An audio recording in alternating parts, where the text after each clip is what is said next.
Hi అండి, ఈరోజు కారం గులాబీ పువ్వులు అయితే తయారు చేసి చూపించబోతున్నాను.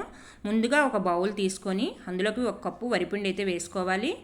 అదే కప్పుతోటి అరకప్పు శనగపిండి అయితే వేసుకోవాలి. అదే కప్పుతోటి ఒక అరకప్పు మైదా అయితే వేసుకోవాలి. ఈ మూడు వేసుకున్న తర్వాత ఒక స్పూన్ తోటి కారం, కొంచెం సాల్టు, చిటికెడు పసుపు ఇవన్నీ వేసుకొని బాగా కలుపుకోవాలి. వాటర్ సరిపడేటట్టు వేసుకోవాలండి. ఈ బ్యాటర్ కన్సిస్టెన్సీ బట్టి వేసుకోవాలి.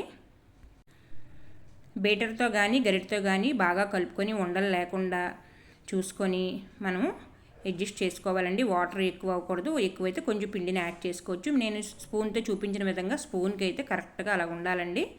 అప్పుడు గులాబీ పూలు కరెక్ట్గా వస్తాయండి. మనం గులాబీ గుత్తుని ఒక 10 నిమిషాలు ఆయిల్లో బాగా మరగనివ్వాలి. ఇప్పుడు ఆ వేడితోనే ఫుల్గా ముంచకుండా సగం వైపు ముంచి వెంటనే వేసుకోవాలి.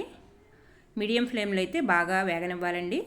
ఇది నేను ఆన్లైన్లోని నాన్ స్టిక్ గులాబీ ఇదైతే తీసుకున్నానండి. చాలా ఈజీగా అయితే వచ్చేసాయి. ఒకసారి మీరు కూడా ట్రై చేయండి. ఇవన్నీ బాగా ఫ్రై అయిన తర్వాత మనం ఇలాంటి ట్రేలో వేసుకుంటే ఎక్స్ట్రా ఆయిల్ అది కూడా కింద ప్లేట్లోకి అయితే వచ్చేస్తుందండి.